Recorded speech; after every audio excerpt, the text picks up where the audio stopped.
मऊ जिले की एक बहुत ही पुरानी समस्या जो अदरी इंदारा की 5 रेलवे लाइनें आने जाने की जो क्रॉसिंग थी, उस पर हमेशा कोई न कोई ट्रेन के आने जाने की वजह से घंटों घंटों यहाँ ट्रैफिक रुकना पड़ता था, जाम लगता था।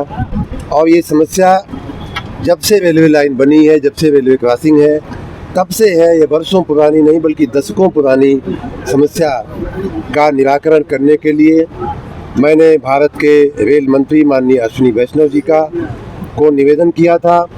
उनकी कृपा से लगभग 2 साल पहले ये रेलवे ओवरब्रिज मंजूर किया गया।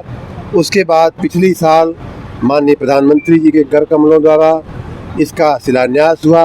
मैं माननीय प्रधानमंत्री जी को, माननीय रेल मंत्री जी को बहुत बहुत धन्यवाद देता हूं। आज का ये जो कार्यक्रम था, हमने माननीय रेल मंत्री जी से कहा कि आपने हमारे ज़िले पर, हमारे मधुबन मऊ के क्षेत्र पर ये ब्रिज जो है, ये बलिया को भी जोड़ता है, ये ब्रिज जो है देवरिया को भी जोड़ता है, ये ब्रिज जो है बिहार तक को जोड़ता है। तो इसलिए मैंने उनसे निवेदन किया था कि आप अगर 5 मिनट का समय वीडियो कॉन्फ्रेंसिंग से भी निकाल सकें तो इसका भूमि पूजन करके यहाँ मिट्टी और बालू और गिट्टी आके पड़ी हुई है, कार्य आरंभ कर दिया जाए। तो उन्होंने कहा कि मैं इस समय लोकसभा और राज्यसभा का सेशन चल रहा है, इसलिए मैं व्यस्त हूँ, आप कर लीजिए। तो मैंने सोचा कि जितनी जल्दी ये काम हो सके उतनी जल्दी इसको करके इसके काम को आगे बढ़ाया जाए।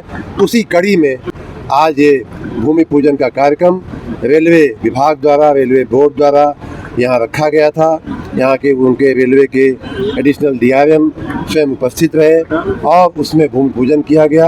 अब ये काम तुरंत शुरू हो जाएगा और मुझे जैसा बताया जा रहा है कि लगभग 1.5 साल के अंदर, 1.5 से 2 साल कहा गया है। मैंने आग्रह किया है कि 1.5 साल के अंदर इसको पूरा करें। 1.5 साल के अंदर मैं अपेक्षा रखता हूँ, उम्मीद रखता हूँ कि ये काम ब्रिज बन करके मधुबन, मऊ सहित बलिया तक के, देवरिया तक के लोगों की सेवा में ये ब्रिज जो है काम आएगा। 65 करोड़ की लागत से ये ब्रिज बन रहा है। 65 वर्षों की जो प्रतीक्षा थी वो पूरी हो रही है। इसीलिए मैंने अभी अपने भाषण में कहा कि ये रेलवे क्रॉसिंग के 2 तरफ सिर्फ रास्तों को जोड़ने वाला पुल नहीं है, बल्कि लोगों के, इस क्षेत्र के लोगों के सपनों और हकीकतों के बीच का पुल है, उनको जोड़ने वाला पुल है। ये जो पिछली सरकारों में विकास की जो खाई बनाई गई थी, उस खाई को पाटने वाला, उस खाई के ऊपर से विकास की गति बढ़ाने वाला ये पुल है। मैं क्षेत्र की जनता को बहुत बहुत बधाई देता हूँ, बहुत बहुत धन्यवाद देता हूँ, बहुत बहुत शुभकामना देता हूँ कि उनकी वर्षों की एक समस्या हल होने जा रही है। चुनौतीपूर्ण रहा होगा, इसीलिए 65 साल नहीं हुआ और ईश्वर की कृपा से अब ये हुआ है। तो निश्चित रूप से कोई काम जब बहुत लंबित हो जाता है, प्रतीक्षित हो जाता है, तो उसे चुनौतीपूर्ण कहा जा सकता है। मंत्री मैं जैसा कि मैंने पहले भी कहा, मैं प्रधानमंत्री जी का, माननीय रेल मंत्री जी का धन्यवाद करता हूं कि उन्होंने मुझे कोई चुनौती का सामना करने का अवसर नहीं दिया। मैंने जैसे ही कहा वैसे ही ये काम उन्होंने कृपा करके मंजूर कर दिया।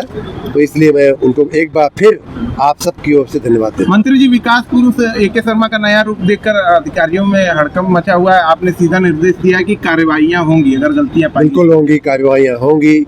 जनता के लिए हम जी रहे हैं, जनता के लिए हम काम कर रहे हैं और जनता, मेरी उम्मीद है, मेरी अपेक्षा है कि जिस तरह से हम जनप्रतिनिधि जनता के प्रति जवाबदेह हैं, उसी तरह से जो अधिकारी हैं वो भी अपनी जवाबदेही समझें, वो भी अपनी जिम्मेदारी समझें और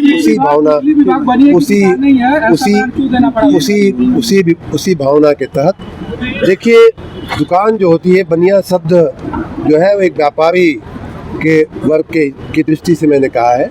जो व्यापारी पीढ़ी होती है वो पहले पैसा देखती है, उसके बाद सामान देती है। पहले पैसा रखवा लेती है, फिर सामान देती है।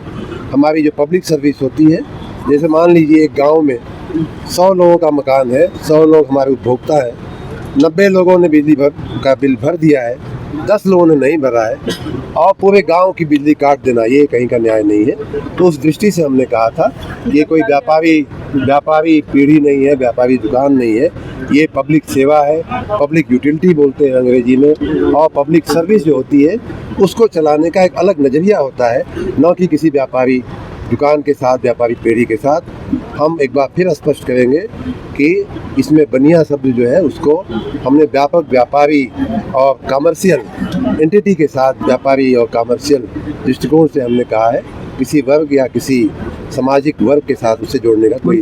आपने मंत्री जी आपने कहा कि अंधे बहरे होकर अधिकारियों को काम नहीं करना है, जनप्रतिनिधियों जनता के बीच। ये मैंने जो कहा है वो आपने सुन लिया और मैं आशा रखता हूँ अधिकारियों ने भी सुन लिया होगा।